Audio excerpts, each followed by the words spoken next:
The year was 1985, May.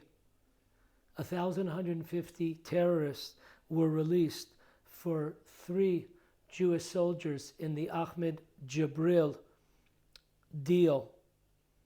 The release of these terrorists was the catalyst to the first deadly uprising of the Arabs against the Jews of Israel 2 years later in 1987, killing 84 Jews. Let's look at the words of some of Israel's elite.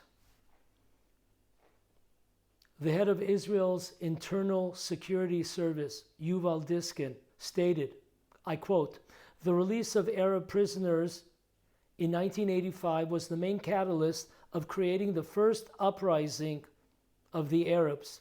The released prisoners built new leadership with its extreme ideology.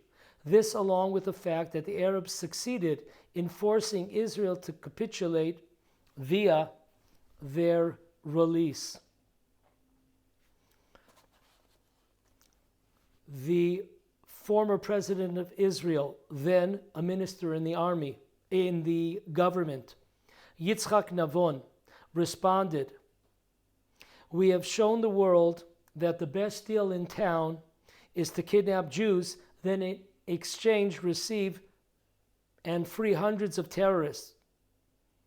We need to express to the families of the hostages, this is a red line not to be crossed."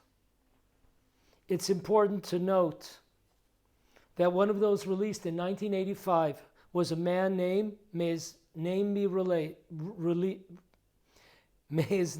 erased, Ahmed Yassin. After his release, founded a little-known organization, you probably didn't hear about it, called the Hamas, responsible for the death of thousands of Jews. Prime Minister, in his book, A Place Under the Sun, writes, "It was clear to me that the release of hundreds of terrorists into Judea, Samaria, and Gaza would lead to a terrible cycle of violence. They returned as heroes, role models to follow. Today we see that these terrorists were responsible for organizing the first intifada against Israel in 1987. Fast forward, 2011, Gilad Shalit deal in exchange for 1,027 prisoners.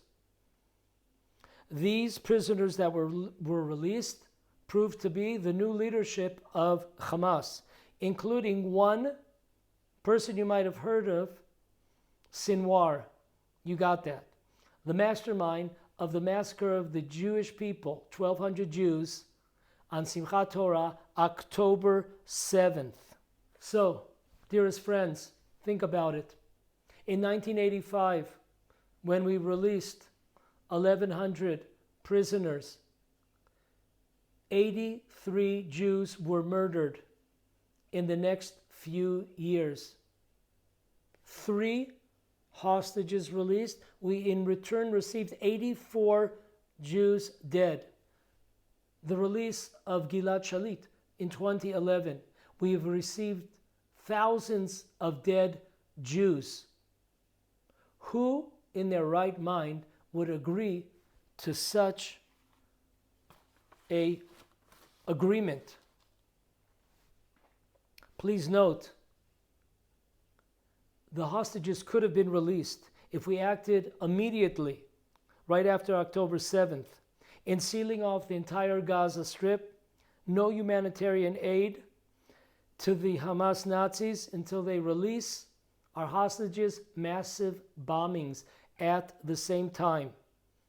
In the meantime, we cry, we pray, and we fast for the release of our dear hostages. However, no ceasefire, no deals releasing terrorists to kill more Jews. Enough is enough. This has to be stopped now. It is suicidal.